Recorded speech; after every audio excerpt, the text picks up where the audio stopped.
Hey folks, so some of you may be feeling pretty bad right now. I mean, physically bad, not eating well, not sleeping well, just it's physically, you're really like not doing okay. So, and I get it, and I want you guys to know I got this I got this 3 o'clock this morning.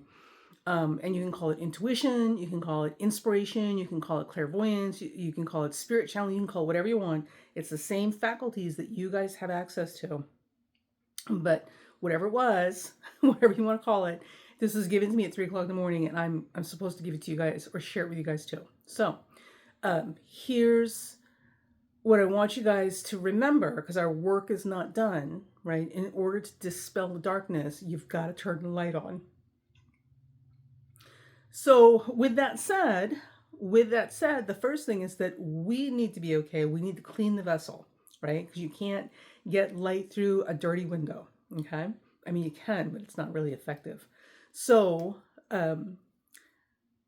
there was a water scientist by the name of Dr. Masaru Emoto. He's a Japanese scientist and researcher. Did a water experiment where, with focus, intention, and thought, they would write down a word on a piece of paper and put it under a glass or wrap it around the glass and leave it for 24 hours or 72 hours. But they would come back, and under a microscope, they would look at the molecules in the water. And one of the things that they found was that depending on the word that was written, the molecules would arrange themselves and create very specific crystalline patterns and shapes like little snowflakes that seemed to be in direct correlation with the word and the definition of the word that was with that particular glass. And it was consistent. So if they wrote the word love and put it under 3 different glasses, the crystalline shapes that would form in the molecules would all be the same. It would form crystalline shapes and patterns, but they would be consistent with each glass that had that particular word with it. If they put in like something negative, like a phrase like I hate you, right? Same thing. The water molecules would form specific crystalline patterns that would be consistent in different glasses with that particular phrase. And that phrase and the crystalline structures formed in molecules would be very, very different from the patterns that were showing up with the other glasses, with other words. So that's pretty powerful stuff. So words have power, thoughts and intentions also have power. Now, the reason I'm saying this is to help explain what we're about to do. Your body is made up of about 60% water. Over half of your body is just water, which means that your thoughts and your words and other people's has the ability to impact and deform the water molecules inside your body, right? Right now, we're all under a tremendous amount of stress for obvious reasons. And this is raising our cortisol or stress hormone levels like through the roof, which of course also depresses the immune system and makes healing take longer and slower. Cortisol kind of gums up the works in a lot of ways in terms of your body being able to repair and take care of itself. This, along with the idea that words and thoughts, right, negativity or positivity, can absolutely impact the crystalline structures inside water, and we are over half water, is not going to help, right? It's like double indemnity. So right now, what we're going to do is we're going to work on cleaning and purifying ourselves, the vessel. We're cleaning the glass to let more light in so we can transmit more light out, because the only way to get rid of the darkness is to turn the light on. So what you're going to do, you're going to get your cell phone or a timer or an alarm, and you're going to set it for 30 and 60 seconds, okay? Or 90, 30, 60, and 90. And for the first to 30, and you're going to get a glass. So I'm using this. You can use any glass you want. It doesn't matter. You can use with those steel wall tumblers. It doesn't matter, okay? And if you need to put a lid on it, put a lid on it. That's fine too. I'll explain why in a second. But just any glass will do. And you're going to fill this with water, okay? So the first 30 seconds on your timer, you're just going to breathe. You're just going to breathe. You're going to take 30 seconds to drop into your body and feel breath moving in and out of your body, and you're going to get centered. You're going to find the still point in your mind, okay? And you do that by focusing on your breath, right?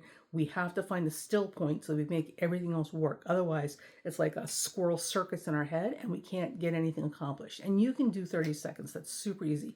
30 seconds, set your timer, focus on your breathing, right? And try to find that still point in your mind. Okay. Once you've done that, set the second timer for 60 seconds, all right? And with your glass of water, all right, I want you, before you start the timer, I want you to write down on a piece of paper a word that represents something that is very helpful and important and healing for you. So you can put down I love you on a piece of paper, or you can put down peace, or you can put down healing, or you can put down, I don't know, sanity, sense of humor, tolerance, forgiveness, diversity, hope, whatever, courage, whatever these things are. Pick a word that personifies the thing that you need to see more of around yourself and in the world. Okay? Write on the piece of paper.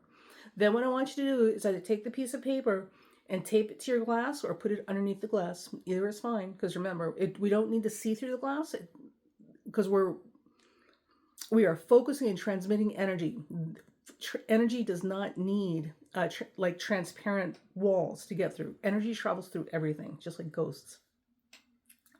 So take your paper and tape it to or put it underneath your glass. Now I want you to start your timer, okay? And for the next 60 seconds, you're going to breathe and go back to your still point, okay? And you're going to focus on the word, right? You don't need to think about sending it into the glass. You don't need to think about any of that stuff, but you want to focus on that word and what that word means to you, what that feels like to you, what it sounds like to you. Try to have the experience of this word, or find the experience of your word if you need to, right? Or remember it for the next 60 seconds while you're breathing. Okay, just calm, quiet moment. Find your still point, focus on the word, focus on the experience of that word, either from memory or what you think it would feel like, and just focus on this thing enveloping you or coming up from inside of you. Okay? When the timer goes off at 60 seconds, what you're going to do is take your glass and the paper, all right, and you're going to go set this, I don't know, like next to your bedside, right, or in the kitchen counter, someplace where it'll be out of the way and it won't get disturbed, right, and you're going to leave it overnight. In the morning, you're going to drink the water, okay, and you're going to start your practice again. 30 seconds to find your still point, 60 seconds to feel and experience the intention of the word that you've put on your water, okay? Then you're going to return your glass to wherever it was for safekeeping and let it sit again overnight or until the next morning, okay? And then you drink out of it again. So this is what we're going to do. We're going to charge the water, and we're going to drink the water in the morning. We're going to charge it overnight. We're going to drink the water in the morning, and we're going to help allow that to clear us out so we can clean the windows, so we can let the light out and the light in, right? You can't get light through a dirty window, okay? And this should also help start getting your body a little more reorganized and safeguarded from further breakdown. We've got work ahead of us. We're not out of the woods yet. We're getting there. We're getting there, but we're not out of the woods yet. So we still have a little more work to do. And remember, meditate to elevate. When everyone meditates, right, we all elevate mass consciousness. All, like one big wave lifts all boats. So as long as we can start getting the consciousness up, like with multiple people, right, we can elevate everyone's consciousness. And that is the key and the answer to finishing this mess and getting out of it, okay? Because there are people in this world, demons, demonic energy, dark energy, they thrive on chaos, misery, and suffering. And you can't fight the darkness with darkness. You've got to turn on the light. Okay, so give that a try. So the 90-second timer for you guys, if you're experienced meditators or this becomes easy for you, you can absolutely extend it out to 90 seconds. Okay, and charge the water longer, but this is your basic practice, and you only need like a minute and a half, right? 30 seconds to find your still point, which is very, very good for your mental and physical health, and 60 seconds to charge your water so that you have it in the morning to help flush your system, okay, with water that has been charged with molecules that have arranged themselves in correspondence to this positive message we've put in the water, right? Remember Dr. Emoto's experiment. And cleaning our vessel out so that we can, like a window, allow more light in, and allow more light out. Okay. If you need links and you're interested in the story of Dr. Emoto, I put the link down below. Hang in there. Hang in there. This is a very, very critical and important time, and you guys are doing amazing stuff. Even though it doesn't feel like it, believe me, we could have been in a much worse position a lot sooner and a lot faster. And, the forces of darkness that want power, and want one world, one religion, one race, which is really what this is about. This is what it's always been about. This stuff started back in the 1980s with the Meese Commission, the war on pornography and the war on obscenity, and the Mapplethorpe obscenity trial. All this stuff started back in the 80s, right? I'm trying to tell nobody's paying attention. And they lost. They lost badly. They fought the government. They fought public opinion. They lost badly. Okay. And they literally just regrouped, got it together, grew a freaking brain, and a handful of them that are devising this and said, no, this is how we're going to do it this time. And they're doing a brilliant job, right? But they're not going to be successful with it. And the reason is because as a whole, all of us are more sophisticated, we're more intelligent, we're more aware, and we're paying a lot more attention. Well, some of us are paying a lot more attention than we were then. The key is that we're paying attention and we're talking to each other.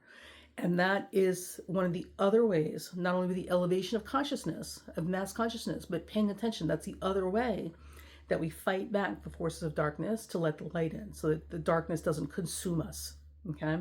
Because that's what we do. We talk to each other, we share information, right? And that's also why they're attacking anything that has to do with people being smarter and more sophisticated in their thinking, people being able to talk to each other that's not coming through manicured media outlets, right? Controlling the messaging. That's why there's so much disinformation, right? Because unfortunately right now, there's the only people who seem to be paying attention are the ones who are buying into conspiracy theories because they didn't like school. They're not good at critical thinking. And conspiracy theories, let's be honest, conspiracy theories are easy. They make you sound clever, like you know something other people don't. Which isn't to say that it's always wrong, but it is to say that way too many latch onto these things for all the wrong reasons. And this is part of why we end up where we're at. Okay. And also, too, remember, the goddess has risen. A lot of this has to do with a shift, in evolution, taking us away from a toxic patriarchy into a more balanced, unified partnership as co-creators. Okay. This all started back again in the 80s with the, or just after the 80s, because there was a refusal to sign the Violence Against Women Act, which had been renewed over and over again. But this now suddenly there was a big pushback. We're not going to sign that again. Okay. And also Reagan got rid of the Fair Communication Act. Just a whole lot of stuff about clamping down and keeping people underneath the boot of the people in power. And remember, this is not about race and this is not about gender. This is literally about a colonizer mentality and who happens to be in charge this time around. Okay. And unfortunately, right now, here in the United States, the people who have been in charge have been white men. So if you're born white, you're born a man. This is not a big strike against you because it's inevitable that this is what you're going to do. This is just literally because this go around, these are the people who've been in charge, and they're not going to give up their power that easily, especially when it's been built on exploitive, unfair things, because they've got nothing else to work with. But they can't have it, so they're fighting hard, and this is why they're attacking women. And they're attacking women. Pay attention. Pay attention. And they're going after minorities and everything else, because what's going to happen as soon as they get rid of all the migrants and the immigrants and everybody else that doesn't look like them, the people who are left, including the poor white people, are now going to have to take those jobs and those positions. So we're literally all going to end up basically the equivalent of Walmart employees, working ourselves to death for pennies on the dollar, and not even able to get health insurance, and relying on public assistance if there's any left, right? To take care of ourselves, because the company won't do it because the company doesn't have to. And this is where we're headed. This is what they want. But it's not all of them. It's a handful of people. And then there's a whole bunch of other people who are just not paying attention, who are buying into whatever this vanity play is that they think is going to benefit them. Because, they look like they look like the colonizers, right? Hey, buddy, we're all family, right? So with all of that said, you can ignore all of this part, but definitely for right now, as far as your personal healing, right, and your personal sanity and keeping your physical body intact. So remember, what you experience in your physical body starts in the mental and energetic body, right? There's a saying by an old Greek doctor, with the body we can plainly perceive what the mind strengthens and decays.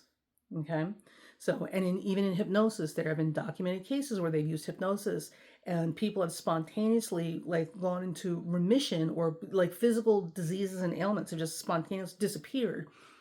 We don't have an explanation for it. It doesn't happen consistently enough that, and predictably enough, that we can use hypnosis as a medical treatment, but it has happened, which means that the mental body and the energetic body, as the metaphysicians say, really is the beginning of the disease, of the dysfunction in the physical body.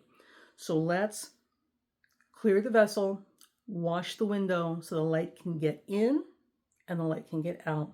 Because that, my friends, is the only way you can dispel darkness, is by letting the light in. All right, so drink up.